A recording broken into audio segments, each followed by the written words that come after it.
सो hi guys, आज का हमारा टॉपिक है इंटरनेशनल मॉनेटरी फंड, जिसको हम शॉर्ट फॉर्म में आईएमएफ बोलते हैं। नाउ बढ़ते हैं आगे, लेकिन आगे बढ़ने से पहले आपसे रिक्वेस्ट है, प्लीज़ वीडियो को लाइक करना और चैनल को सब्सक्राइब करना।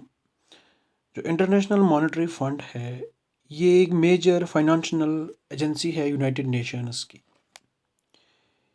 इसको हम इंटरनेशनल फाइनेंशियल इंस्टीट्यूट भी बोलते हैं। इसको 190 मेंबर कंट्रीज़ ने मिलकर बनाया था। आईएमएफ का जो हेडक्वार्टर है वो वाशिंगटन डीसी में है। तो इसको हम global lender of last resort भी बोलते हैं। जब कंट्रीज़ कंगाल हो जाती हैं, जब कंट्रीज़ की जो इकॉनमी है वो डूब जाती है, फाइनेंशियल क्राइसिस आ जाती हैं, तो आईएमएफ उस टाइम पे सपोर्ट करता है। आईएमएफ उस टाइम पे हेल्प करता है, तो इसीलिए इसको हम लेंडर ऑफ लास्ट रिसोर्ट बोलते हैं। इसके साथ साथ ये सपोर्टर है एक्सचेंज रेट को स्टेबल रखने में। तो ये जो एक्सचेंज रेट होती है, जैसे कि हम रुपीज़ को डॉलर्स में एक्सचेंज करते हैं या डॉलर्स को रुपीज़ में एक्सचेंज करते हैं, तो इसको स्टेबल बना के रखना आईएमएफ का काम है। आईएमएफ जो है ये ग्लोबल मॉनेटरी कॉपरेशन को फास्टर करने का काम करता है। ये फाइनेंशियल स्टेबिलिटी को सिक्योर करने का काम करता है, इंटरनेशनल ट्रेड को प्रमोट करता है, हाई एम्प्लॉयमेंट को प्रमोट करता है। इसके साथ साथ जो सस्टेनेबल इकोनॉमिक ग्रोथ है उसको प्रमोट करने का काम है आईएमएफ का। इसके साथ साथ ये गरीबी को कम करने का काम करता है दुनिया भर में। जो गरीबी है उसको रिड्यूस करने का काम हमारे आईएमएफ का है।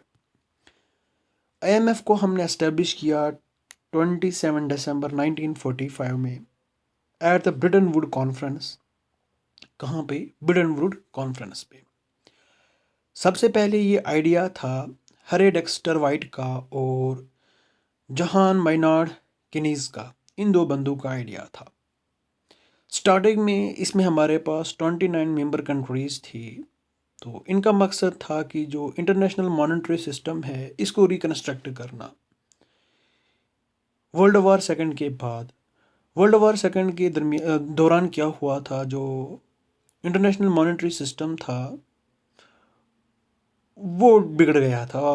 उसका अब उसको रिस्ट्रक्शन करना था। तो इन कंट्रीज़ का यही मकसद था कि हम इंटरनेशनल मॉनेटरी सिस्टम को रिकन्स्ट्रक्ट करेंगे वर्ल्ड वार सेकंड के बाद।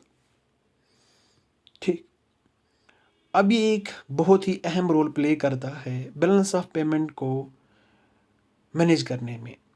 जो बैलेंस ऑफ पेमेंट डिफ़िकल्टीज आती हैं कंट्रीज़ में या इंटरनेशनल फाइनेंशियल क्राइसिस आती हैं, उसको मैनेज करने का काम जो है वो आईएमएफ का है।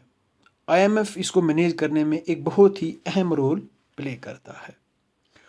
कोटा सिस्टम के थ्रू कंट्रीज़ क्या करती हैं, अपनी फंड्स को यहाँ पे पूल करती हैं। तो बाकी कंट्रीज़ जिनको बैलेंस ऑफ पेमेंट की प्रॉब्लम्स होती हैं या फाइनेंशियल क्राइसिस होती हैं, वो इस कोटा सिस्टम से फंड्स को बोरो करती हैं। आईएमएफ का वर्क क्या है? ये स्टेबलाइज करता है, फास्टर करता है इकॉनमीज़ को, जो इसकी मेंबर कंट्रीज़ हैं उनकी इकॉनमीज़ को। इसके साथ साथ इसकी और भी कुछ एक्टिविटीज़ हैं, जैसे कि ये एनालाइज करता है, सर्वेलेंस करता है मेंबर कंट्रीज़ की इकॉनमी को। तो आईएमएफ की फंड्स कहाँ से आती हैं? यहाँ पे दो मेजर सोर्सेस हैं, एक तो कोटाज हैं और दूसरा लोन्स हैं। तो कोटाज में क्या होता है, कंट्रीज़ जो कि अपनी फंड्स पूल करती हैं, तो ये एक मेजर सोर्स है आईएमएफ की फंड्स का। तो जो साइज़ है मेंबर कंट्रीज़ का, उनके कोटा का जो साइज़ है वो इंक्रीज़ होता है जैसे जैसे इन कंट्रीज़ की इकोनॉमिक और फाइनेंशियल इम्पोर्टेंस वर्ल्ड में इंक्रीज़ होती है। कोटाज पीरियडिकली इंक्रीज़ होते हैं, जिसका मतलब ये है कि जो आईएमएफ की रिसोर्सेज हैं वो बूस्ट हो रही हैं in the form of special driving rights. तो पर्पज़ क्या है आईएमएफ का? आईएमएफ का पर्पस है जो इंटरनेशनल मॉनेटरी कॉरपोरेशन है उसको प्रमोट करना, इंटरनेशनल ट्रेड को फैसिलिटेट करना, सस्टेनेबल इकोनॉमिक ग्रोथ को फास्टर करना, रिसोर्सेज को अवेलेबल करना उन मेंबर कंट्रीज़ के लिए जिनको बैलेंस ऑफ पेमेंट की डिफ़िकल्टीज़ हैं या क्राइसिस हैं। ये प्रिवेंट करता है इंटरनेशनल फाइनेंशियल क्राइसिस को रिकवर करने में, और प्रिवेंट करता है, रिकवर करता है इंटरनेशनल फाइनेंशियल क्राइसिस को।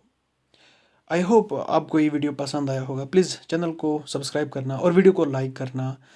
इसके बाद मैं डिटेल्ड वीडियो बनाऊंगा, तो अगर आपको डिटेल्ड इसके बारे में पढ़ना है तो प्लीज़ चैनल को सब्सक्राइब करना। Thank you and bye bye.